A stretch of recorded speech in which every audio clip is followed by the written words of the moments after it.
Your enemy is certainly not God's enemy. You guys should see this film, Unbound. Great storyline, great lesson. Not the kind of lesson you would learn and move on from, but the kind of lesson that would compel you or challenge you to act. If you know this, you know that they already take filmmaking like a ministry. So if you're interested and love faith-based films, you should definitely see it. You will learn that your enemy is not God's enemy. Yes, I know the Bible says, I will contend with those that contend with you, and that is true. God does fight for his people. But just because you're angry at someone doesn't mean God is angry at them too.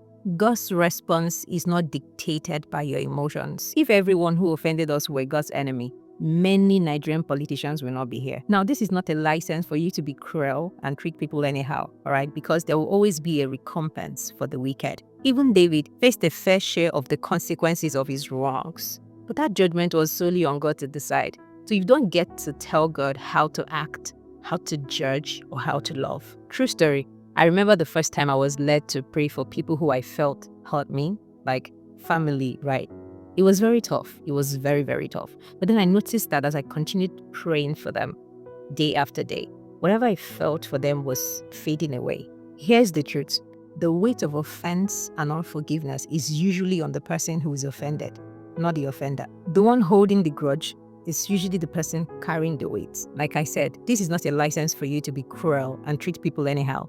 But people also grow and people change. You may still be holding on to a wrong someone did years ago, while that person has moved on or become better.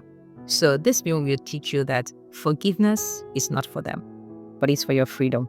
Please go and watch it.